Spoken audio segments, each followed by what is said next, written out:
9 کی فجر سے لے کے 13 تاریخ کی عصر تک یہ جو ایام ہیں یہ ایام تشریق کے ایام ہیں. ان میں ہر فرض نماز کے بعد جو ہے وہ تکبیر تشریق پڑھنی ہوتی ہے. اللہ اکبر لا الہ الا اللہ واللہ اکبر وللہ الحمد.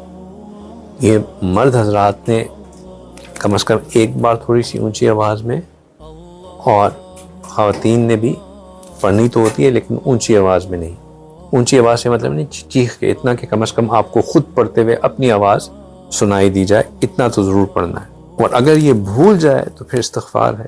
لیکن اس کو یاد رکھنے کا سب سے آسان طریقہ یہ ہے کہ آپ اپنے اوپر رلائے مت کریں، باجماعت نماز پڑھیں. جیسے ہی آپ سلام پھیریں گے انشاءاللہ ارد گرد کوئی نہ کوئی تو اونچی آواز میں پڑھے گا، آپ کو بھی یاد آ جائے گی.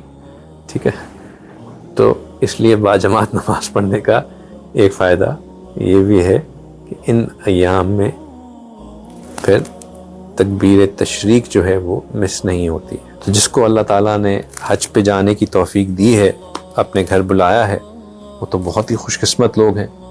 بے شک اللہ تعالیٰ کے مہمان ہوں گے. اللہ تعالیٰ رشک آتا ہے ان لوگوں پہ جو احرام باندھ کر لبیک اللہم لبیک کہتے اللہ کے گھر پہنچ چکے ہیں.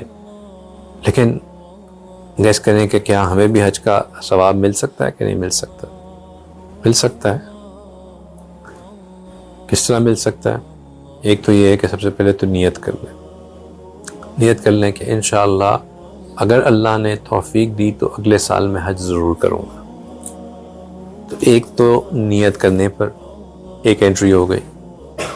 اور دوسرا، کیونکہ انشاءاللہ اگر ہم نماز پڑھنے کے بعد، تسبیحات کرنے کے بعد، مراقبہ کرنے کے بعد، قرآن پڑھنے کے بعد جاگے ہوں گے، اور اس کے بعد اگر ہم 2 رکعت پڑھ لیں گے تو انشاءاللہ ایک حج مبرور کا ثواب میں ضرور ملے گا انشاءاللہ. تو جو حاجی جائیں گے ان کی قبولیت نہ ہو وہ تو ان کے ایکشنز کے اوپر اور ان کے اخلاص کے اوپر ڈیپینڈنٹ ہوگی. لیکن اشراق کے بعد 2 رکعت پڑھ لینے پہ، کیونکہ نبی پاک صلی اللہ علیہ وسلم نے اس چیز کا وعدہ فرمایا، تو یہ تو ضرور مل جائے گا انشاءاللہ.